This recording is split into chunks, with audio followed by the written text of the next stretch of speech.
Subscribe कीजिए royal teacher को education संबंधी न्यूज़ तुरंत पाने के लिए।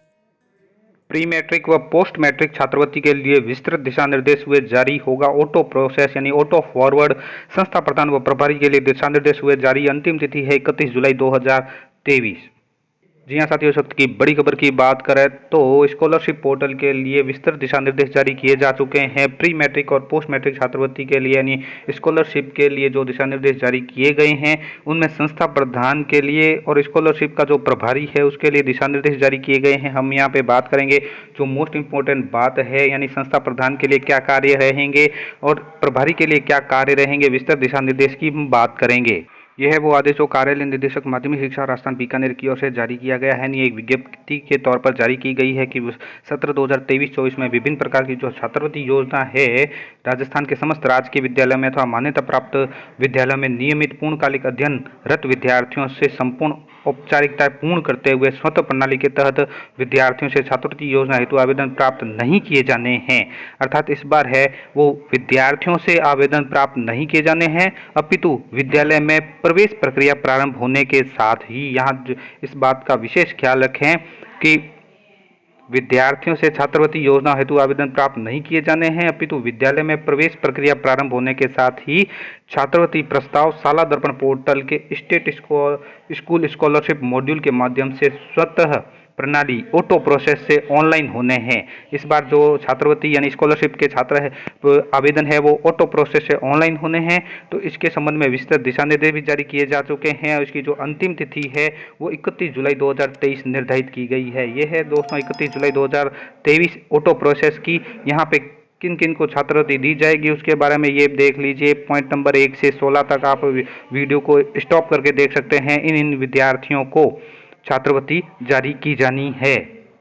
ऑटो प्रोसेस के संबंध में कुछ विभिन्न तरह की जो योजनाएं हैं उनको देने के लिए आप सभी किस किस बातों का ख्याल रखेंगे वो भी बात करेंगे कि बजट घोषणा 2023-24 में बिंदु संख्या 141 में जो बताया गया था कि पात्र परिवारों को व्यक्तियों को बिना आवेदन किए घर बैठे ऑटो बेनिफिट व सेवाएं समय पर उपलब्ध हो सके, इसके लिए जन आधार डेटाबेस का उपयोग करते हुए information technology, artificial intelligence, machine learning आधारित real time auto service delivery system लागू किए जाने की घोषणा की गई थी। इस प्रणाली की विशेषता यह है कि इसके माध्यम से विभिन्न सेवाएं लाभार्थी व स्वतः उपलब्ध हो जाएगी, जैसे जन आधार और शाला दर्पण के आधार पर उपलब्ध रहेगी। अब इसमें जो 2023-24 में विभिन्न प्रकार की छात्रवृत्ति योजना हेतु प्रस्ताव है वो शाला दर्पण के स्टेट स्कूल स्कॉलरशिप मॉड्यूल के माध्यम से स्वतः यानी ऑटो ऑनलाइन होने हैं। तो यहाँ पे आपको जो निर्देश पात्रता ये शर्तें हैं वो विभाग की वेबसाइट पर उपलब्ध है, मिल जाएगी, वहाँ जाकर आप देख सकते हैं। हम यहाँ पे बात करते हैं संस्था प्रधान की। तो संस्था प्रधान हेतु क्या कार्य किया जाना है तो देखिए, सबसे पहले कार्मिक टैब में वर्क इंचार्ज के अंतर प्री मैट्रिक पोस्ट मैट्रिक छात्रवृत्ति इंचार्ज बनाया जाना है। अर्थात आप शाला दर्पण पे आएंगे और शाला दर्पण पे यहाँ पे आने पर आपको विभिन्न तरह के टैब नजर आएंगे। आपको जाना होगा कार्मिक टैब के अंतर्गत। इसके अंतर्गत वर्क इंचार्ज मॉड्यूल में आप प्री मैट्रिक पोस्ट मैट्रिक के लिए कार्मिक को नियुक्त कर दीजिए, यानी इंचार्ज मैपिंग कर दीजिए।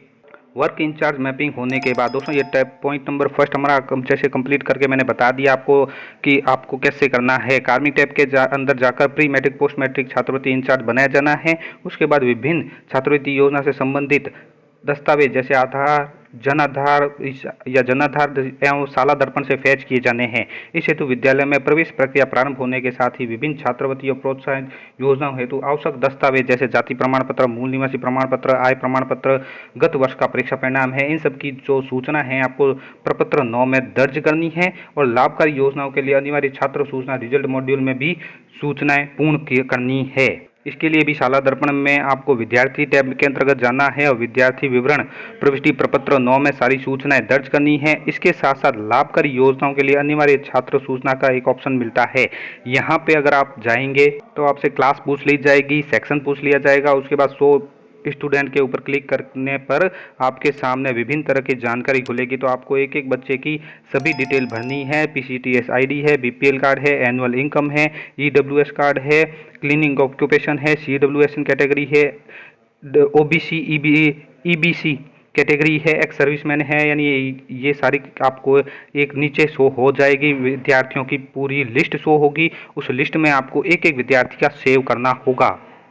उदाहरण स्वरूप दिखाऊं तो आपको इस तरह से ये नज़र आ जाएगा। जैसे PCTS ID डाल के आपको सेव करना है। उसके बाद यहाँ आप अलग अलग के ऊपर क्लिक करके एक एक डिटेल खोल सकते हैं और सभी विद्यार्थियों की उसको सेव करनी है। लाभकारी योजना के अंतर्गत यहाँ निर्देश में भी यही बताया गया है कि जैसे आधार, जन आधार विवरण है, पारिवारिक आय है, करदाता है, प्रतिशत के साथ अंतिम कक्षा उत्तीर्ण स्थिति है, हॉस्टलर है या डे हॉस्टलर है, ये सभी प्रपत्र 9 में सूचनाएं दर्ज करनी है। और इसके साथ साथ लाभकारी योजनाओं के लिए अनिवार्य छात्र सूचना मॉड्यूल जो मैंने आपको बताया उसमें भी आपके ये ऑप्शन आएंगे। EW विवरण है, BPL है, सफाई व्यवसाय है, CWSN है या जितने भी पूछे जाए वो आपको यहाँ पे दर्ज करने होंगे। उसके बाद जो मोस्ट इम्पोर्टेंट बात आती है कि यदि छात्रवृत्ति से संबंधित कोई प्रविष्टि अपूर्ण रहती है तो विद्यार्थी से संबंधित प्रमाण पत्र प्राप्त कर उक्त प्रपत्र पूर्ण किया जाना सुनिश्चित करें। साथ ही छात्रवृत्ति योजना हेतु पात्र होने पर ऐसे विद्यार्थी को सिस्टम द्वारा योजना के लिए स्वतः ही पात्र कर दिया जाएगा। यानी ये सारी डिटेल अगर आप भर देते हैं तो विद्यार्थी को सिस्टम ऑटोमेटिक ही घोषित कर देगा कि ये पात्र है छात्रवृत्ति के लिए, इसको छात्रवृत्ति दी जानी है और इसको पात्र घोषित कर दिया जाएगा।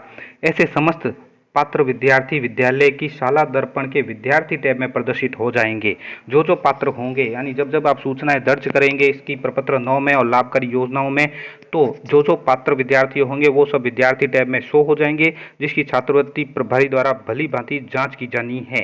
यानी उन सब विद्यार्थियों की आपको जांच करनी है और यदि कोई विद्यार्थी अपात्र है और आप उसे समुचित कारण बताते हुए अस्वीकार करना होगा। यानी कोई विद्यार्थी ऐसा भी लिस्ट में आ जाए कि वो ओरिजिनल अपात्र है यानी उसको छात्रवृत्ति नहीं दी जानी है तो आप उसको अस्वीकार कर सकते हो। अन्यथा विद्यार्थी का प्रस्ताव है वो छात्रवृत्ति भुगतान हेतु आगामी स्तर यानी DO लॉगिन पर स्वतः ही 10 दिवस में के पश्चात फॉरवर्ड हो जाएगा। तो इस बात का विशेष ख्याल रखें, कोई गलत विद्यार्थी को छात्रवृत्ति न चली जाए तो ये ऑटो फॉरवर्ड सिस्टम है। 10 दिवस के भीतर या 10 दिवस के पश्चात ऑटो फॉरवर्ड हो जाएगा, जिसकी समस्त जिम्मेदारी छात्रवृत्ति प्रभारी और संस्था प्रधान की होगी। बात करें विस्तृत दिशा निर्देश की तो विस्तृत दिशा निर्देश दोस्तों बहुत है लंबे चौड़े, वीडियो बहुत ज़्यादा लंबी हो जाएगी। इसके लिए दोस्तों में ये आप वीडियो चल रही है स्क्रीन के तौर पर आप देख सकते हैं। जैसे पॉइंट नंबर 1 है 6 से 8 तक अध्ययनरत अनुसूचित जाति जनजाति SC ST के छात्रों को दे पूर्व मैट्रिक छात्रवृत्ति की तो पात्रता और शर्तें क्या है, तो आप इसको एक बार नज़र डाल के वीडियो को स्टॉप करके देख सकते हैं। देख लीजिए उनकी छात्रवृत्ति की दर क्या है वो भी दिखा दी गई है। यहाँ पे अंतिम तिथि 31 जुलाई निर्धारित की गई है। इसी के साथ साथ 6 से 8 में अध्ययनरत अन्य पिछड़ा वर्ग OBC छात्र छात्राओं को दे पूर्व मैट्रिक छात्रवृत्ति की पात्रता और शर्तें भी यहाँ पे दी गई है। इसके लिए भी छात्रवृत्ति की दरें निर्धारित की गई है, वो भी देख लीजिए। और इस तरह 9 से 10 में अध्ययनरत जो छात्र छात्रा है उनके लिए पूर्व मैट्रिक छात्रवृत्ति की क्या है पात्रता और शर्तें वो भी देख लीजिए। आप वीडियो को स्टॉप करके देख सकते हैं, इसकी दर भी देख सकते हैं। मोस्ट इम्पोर्टेंट जो दिशा निर्देश थे वो मैंने आपको बता दिए। आपको एक और वीडियो जारी करके भी बताया जाएगा कि आप शाला दर्पण पर स्कॉलरशिप के लिए आवेदन किस प्रकार करेंगे। तो फिलहाल दोस्तों ये निर्देश आप जरूर ध्यान में रखें। 9 से 10 में अध्ययनरत OBC अन्य पिछड़ा वर्ग छात्राओं को तो पूर्व मैट्रिक छात्रवृत्ति की दर है वो क्या है, उसके लिए क्या दिशा निर्देश है, ये सारे यहाँ पे आपको बता दिए गए हैं। तो आप एक एक करके वीडियो को स्टॉप करके इसको देख सकते हैं। ये देखिए सफाई से जुड़े जो कर्मचारी है, जोखिमपूर्ण व्यवसाय में लगे व्यक्ति है, उनको जो पूर्व मैट्रिक छात्रवृत्ति दी जाती है उनके लिए क्या क्या निर्धारित है, कौन कौन से प्रमाण पत्र लेने हैं, कितनी छात्रवृत्ति देनी है, सभी के लिए कुछ न कुछ दिशा निर्देश जारी किए गए हैं। प्री कारगिल पोस्ट कारगिल युद्ध में हैं उनके लिए कितनी है, यानी सभी के लिए अलग अलग विस्तृत दिशा निर्देश जारी किए गए हैं। ये PDF आपको व्हाट्सएप माध्यम से पहुंच जाएगी और उसके बाद ही छात्रवृत्ति के लिए आवेदन आप करें और विस्तृत दिशा निर्देश आपको बता दिए गए हैं। इसके साथ साथ आप प्रपत्र 9 में विद्यार्थी की सारी डिटेल भरें, आधार जन आधार से वेरीफाई करें और लाभकारी योजनाओं के लिए छात्र विद्यार्थी टैब में जो ऑप्शन आ रहा है उसको भी आप अद्यतन करें, तभी ये आपका काम पूर्ण होगा, अन्यथा नहीं होगा। अंतिम दिनांक जो 31 जुलाई 2023 है इसका विशेष ख्याल रखें। धन्यवाद साथियों, उम्मीद है ये वीडियो आपको पसंद आई होगी। वीडियो पसंद आए तो ज़रूर लाइक शेयर और सब्सक्राइब कीजिए। पास में आने वाले घंटी के बटन को ज़रूर दबाएं एजुकेशन संबंधी न्यूज़ तुरंत पाने के लिए।